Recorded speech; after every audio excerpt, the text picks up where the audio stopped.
All right. Alan, I'll turn this GEMMA on. Arterton comments on a female 007.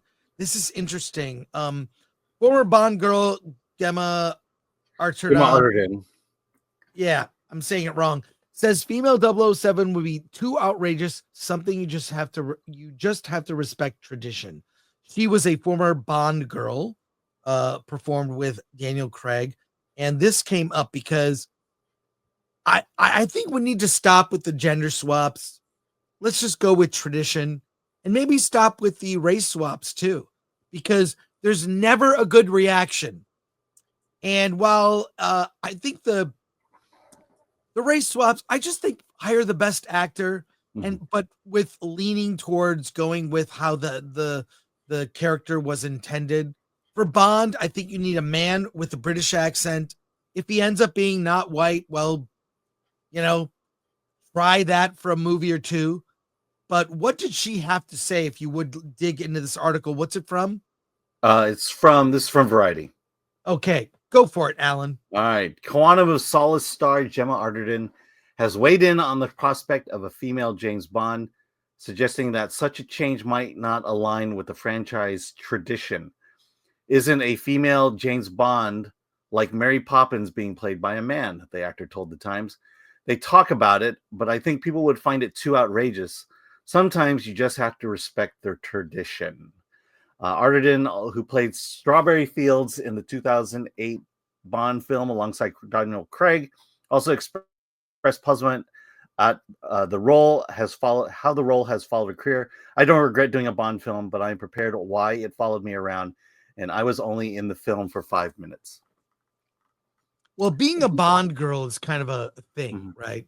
These are the women who have been Bond girls, and a lot of them have gone on to have big careers. It's kind of a debut thing. They're first being noticed in a big role, so there's something to that. There's a whole tradition of sexy Bond girls.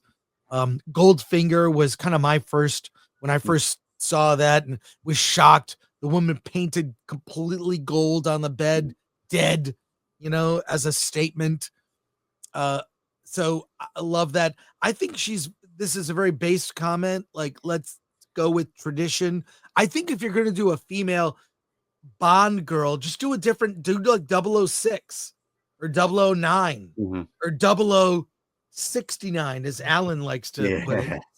00. Yeah, you'd probably say that, but good. I feel like what's interesting is she felt safe enough to make that comment. 69. See? Your thoughts, Alan? Yeah, I mean, we've certainly been talking about this a lot. This comes up often, and I think what this is again, it's just this moment of refreshment where someone is saying what we're thinking and being bold enough to say it. And I appreciate the comment.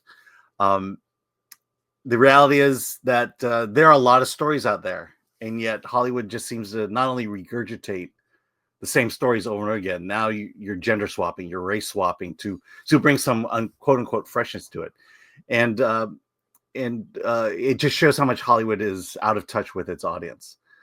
We want a James Bond movie. We want a traditional James Bond movie. Full stop. Period. We don't need to change it. We don't need to improve it for modern audiences, because modern audiences want the original.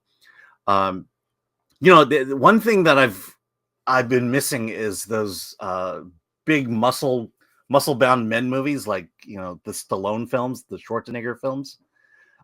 You blew me up too late. I've already said the comment, but because the male action figure now is Timothy Chalamet. The guys who kind of work out at the gym. The guys, Ryan Gosling, Ryan Reynolds, those are our action heroes now, compared to Stallone and Schwarzenegger. I just kind of miss that era. And I feel like we're, again, regressing and not progressing.